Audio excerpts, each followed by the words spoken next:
অস্বস্তি গরমে সকলকে একটু স্বস্তি দিতে এবার নদিয়া জেলা পরিষদের সহকারী সভাধিপতি শ্রী সজল কুমার বিশ্বাস মহাশয়ের প্রচেষ্টায় নদিয়া জেলার অন্তর্গত শিবপুর গঙ্গার পাড়ে এক নতুন বিশ্রামাগারের শুভ উদ্বোধন হলো। বহু সময় ধরে এই গঙ্গার পাড়ে মানুষ যাতায়াত করবার সময় রোদ, ঝড়, জল, বৃষ্টি এবং কনকনে ঠান্ডায় দীর্ঘ সময় অপেক্ষা করেন নদী পারাপারের জন্য। এছাড়াও নানান পুজো অনুষ্ঠান থেকে শুরু করে পাশের শ্মশান ঘাটে আসা মানুষের বিশ্রামের জন্য এবার সকলের জন্য বাংলার মুখ্যমন্ত্রী মমতা বন্দ্যোপাধ্যায়ের অনুপ্রেরণায় এই নতুন বিশ্রামাগারের উদ্বোধন হলো।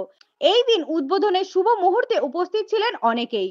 নদিয়া জেলা পরিষদের সহকারী সভাধিপতি সজল কুমার বিশ্বাস ছাড়াও ছিলেন জিতেন বিশ্বাস, প্রহ্লাদ জোয়ারদার, পিয়াসা তালুকদার, মিঠুন ভৌমিক, সুশান্ত আচার্য সহ পার্শ্ববর্তী অঞ্চলের অনেক প্রমুখ শ্রদ্ধেয় ব্যক্তিবর্গ। এছাড়াও দলের বয়োজ্যেষ্ঠ কর্মকর্তা থেকে শুরু করে নবীন রাও। আসুন এই বিষয়ে কে কি বলছে শুনে নিই। বিশ্বাসকে সর্বপ্রথমে আমাদের তরফ থেকে, পায়রাডাঙ্গাবাসীর তরফ থেকে কৃতজ্ঞতা জানাই। কেন কৃতজ্ঞতা জানাই? তিনি নির্বাচিত প্রতিনিধি, সহকারী সভাধিপতি, তার নির্বাচন ক্ষেত্রের জন্য তিনি কাজকর্ম করবেন, করে এসেছেন, আমরা এটা দেখে এসেছি। তার বাইরে দাঁড়িয়েও রাস্তাঘাটের কাজকর্ম তিনি করেছেন, ড্রেনের কাজ করেছেন, জলের কাজ করেছেন, এগুলো সাধারণ কাজ।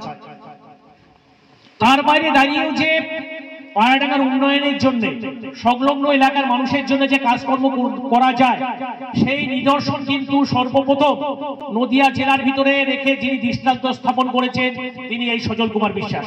সবাইকে বলবো তার জন্য একটা জোরে হাততালি।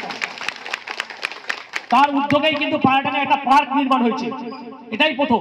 এর আগে কিন্তু আমরা কোনোদিনও ভাবিনি সরকারি উদ্যোগে একটা পার্ক নির্মাণ হবে, এবং পরবর্তীতে তিনি কিন্তু আরেকটা পার্ক নির্মাণের কাজও কিন্তু হাতে নিয়েছেন।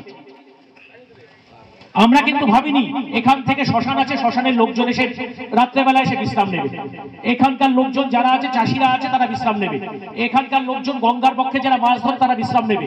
এবং এই জায়গাটা তারাপীঠ নামে খ্যাত।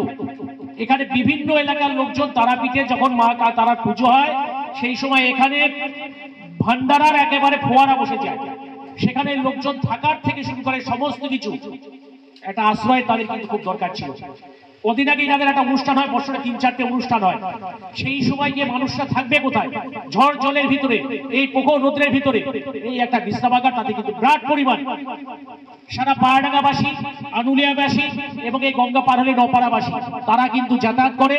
তাদের এই যে উদ্যোগ নিচে সজল কুমার বিশ্বাস, সেই জন্য তাকে আমরা পায়রাডাঙ্গাবাসীর তরফ থেকে, নদিয়া জেলার তরফ থেকে অসংখ্য ধন্যবাদ, কৃতজ্ঞতা জানাই। তার পাশে সঙ্গে আমরা পায়রাডাঙ্গাবাসীরা আছি। তিনি এগিয়ে চলুক, তিনি এরকম ভাবে আরো অনেক কাজের দৃষ্টান্ত স্থাপন করুক। এবং এই মন্দিরের যারা দেখাশোনা করেন, এখানে একটা মন্দিরও ছিল, বিমলদা, রূপকুমারদা, ওনাদা অসুস্থ মানুষ, হাঁটতে পারে না, তারপরে দাঁড়িয়েও তিনি কিন্তু আজকের এই অনুষ্ঠানে এসেছেন যে না, একবার আমি যাব, সজল কুমার বিশ্বাসকে আমাদের তরফ থেকে কৃতজ্ঞতা ধন্যবাদ জানিয়ে আসবো। আমরা সত্যি সত্যি তার কাছে কৃতজ্ঞ। আমাদের তার প্রতি ভালোবাসা, শ্রদ্ধা, আশীর্বাদ করি তিনি আরো অনেক বড় দূর যাক। তার পাশে আমরা আছি। তিনি এইভাবে উন্নয়নের ডালি নিয়ে পায়রাডাঙ্গাবাসীর পাশে থাকুক। এবং এখানে গিয়ে দেখা গেল আমি দুটো স্কুল কমিটি পেয়েছি, গার্লস স্কুল কমিটির সভাপতিকে পেয়েছি এবং বয়েজ স্কুল কমিটি ম্যানেজিং কমিটির একজন মেম্বারকেও পেয়েছি। তাদের জন্য কিন্তু আমাদের সহকারী সভাধিপতি একটা উপহার দিয়েছে। গার্লস স্কুলে কিন্তু আমরা দেখতাম যারা পড়েছে প্রত্যেক বছর চুরি লেগেই থাকতো। স্কুল কমিটি বলতে বলতে আমরা আমাদের ভিতর পেয়েছি বয়েজ স্কুল কমিটির আমাদের নবঘোষিত সভাপতি প্রসেনজিৎ দাস, তাকে মঞ্চে আসন গ্রহণ করার জন্য অনুরোধ করব। আমাকে নদিয়া জেলা পরিষদের সহকারী সভাধিপতি বানিয়েছে। আমি সর্বপ্রথম ভোটে দাঁড়িয়েছিলাম তারাপুর, নোয়াপাড়া, আনুলিয়া, পায়রাডাঙ্গা। আমার সাধ্য মতো আমি যতটা করার চেষ্টা করছি, আপনার চেষ্টা করে যাব। আপনারা এইভাবে আমার পাশে থাকবেন। আজকে যে বিশ্রামাগারটা আমরা শুভ উদ্বোধন, সেই শুভ উদ্বোধন মঞ্চে সমস্ত জনপ্রতিনিধি থেকে শুরু করে রেসপন্সিবিলিটি যারা মানুষ, আমার যারা গুরুজন, সামনে দুটো নির্বাচন আমি পার করেছি, লোকসভা নির্বাচন, বিধানসভা উপনির্বাচন। আমি কাজের জন্য পেয়েছি 1 বছর। 1 বছরের মধ্যে আমি তারাপুর, নোয়াপাড়া, আনুলিয়া, পায়রাডাঙ্গা আমার যথাসম্ভব চেষ্টা করেছি আমি মানুষের কাজ করবার জন্য। আর এই জায়গাটা যে বিশ্রামাগারটা হয়েছে শুধু কিন্তু এই পায়রাডাঙ্গার মানুষজনের জন্য না, নোয়াপাড়া থেকে শুরু করে আনুলিয়া থেকে শুরু করে পায়ডাঙ্গা, 3টি অঞ্চলের মানুষ সুন্দরভাবে এই বিশ্রামাগারটা ব্যবহার করতে পারবে। আমি এইটুকু মনে করি, আমরা যে যেখানে পজিশনে থাকি না কেন, আমাদের উচিত মানুষের জন্য কাজ করা। সে একজন টোটো চালাচ্ছে, সেও কিন্তু মানুষের জন্য মানুষের সেবা করতে পারে। আজকে রাজনৈতিক নেতা, কেউ ডাক্তার, কেউ ইঞ্জিনিয়ার, যার যার জায়গা থেকে দাঁড়িয়ে তার ফোকাস থাকা উচিত যে মানুষের কাজ করা, জনগণের কাজ করা, মানুষের সেবা। তা ভগবান আমাদের মধ্যে নিজেই বলেছেন, আমি হইতে আমার নাম বড়, নাম হইতে আমার ভক্ত বড়। তা আমি যত রাজনৈতিক নেতা হই না কেন, আমার জন্য টেন্ডেন্সি থাকে আমার কর্মী বড়। এই হিসাবেই আমি চলি। আমি কানেক্ট করি সাধারণ মানুষ। আমি একজন সাধারণ ঘরের ছেলে। রাজনীতিতে আমার সবে আসা। আমি যতক্ষণ থাকবো, আমি যতক্ষণ এই রাজনৈতিক পরিচ্ছন্ন থাকবো, আমি চেষ্টা করবো মানুষের পরিষেবা দেওয়ার জন্য। পায়ডাঙ্গার বুকে আমি আমার তরফ থেকে, ক্লাবটা বলেছে, রাস্তা থেকে শুরু করে, ড্রেন থেকে শুরু করে, স্কুলের কমিউনিটি টয়লেট থেকে শুরু করে, বিশ্রামাগার থেকে শুরু করে, পার্ক থেকে শুরু করে, আমি স্কুলের সিসিটিভি থেকে শুরু করে, স্মার্ট ক্লাস থেকে শুরু করে, এইগুলো ছোট ছোট কাজ আমাদের যেভাবে উপর থেকে নির্দেশ দেয় আমরা সেইভাবেই করি। পার্কটা হচ্ছে আমার নিজস্ব একটা আইডিয়া ছিল। যখন আমরা নতুন জেলা পরিষদে আমরা এই পদাধিকার বলে এসেছিলাম, আমি বলেছিলাম সেই অর্থের মিটিং এ, রাস্তা নিয়ে সবাই কাজ করে, রাস্তা 2 বছর 1 বছর পরে খারাপ হয়ে যায়, মানুষ গালাগালি করে। আমি অর্থের মিটিং এ বলেছিলাম আমার পূর্ত কর্মদক্ষকে, জেলা সভাধিপতিকে আর আমার জেলা পরিষদের সভাধিপতিকে যে নতুন কিছু ভাবনা করা যায়। সেই নতুনের মধ্যে আমি কিন্তু পার্ক, প্রত্যেকটা অঞ্চলে আমি পার্ক করেছি। সেই পার্কের কিন্তু মানুষ প্রচুর পরিমাণে সাড়া দিয়েছে। পরে আমাদের কর্মদক্ষ থেকে শুরু করে আমার জেলা পরিষদের মেম্বাররা সবাই পার্ক কিন্তু তাদের কর্মের মধ্যে, তাদের জেপির মধ্যে দিয়ে পার্ক খুব একটা সুনাম পেয়েছে। এই পার্কের করার একটাই কারণ, বর্তমান প্রজন্ম 3 বছর থেকে স্কুলের ব্যাগ কাঁধে করে নিয়ে তারা পড়াশোনার মধ্যে লিপ্ত থাকে। তাই বিকাল টাইমটা যাতে মা বাবার সাথে সেই বাচ্চাগুলো পার্কে খেলতে পারে, সেই হিসাবে আমার এই পার্কের আইডিয়া ছিল। আমি ধন্যবাদ জানাই প্রত্যেকটি জেপির, যেখানে যেখানে আমি পার্ক করেছি, এই পার্কটা সুদূর বহুদূর পর্যন্ত তার সুনাম পেয়েছে। আমার জেপি, আমার কর্মদক্ষরা সেই পার্ক দিয়ে এখন শুরু করেছে। এইভাবেই আমি যেন আপনাদের মধ্যে, আপনারা জানেন প্রত্যেকটা মানুষের একটা এম থাকে।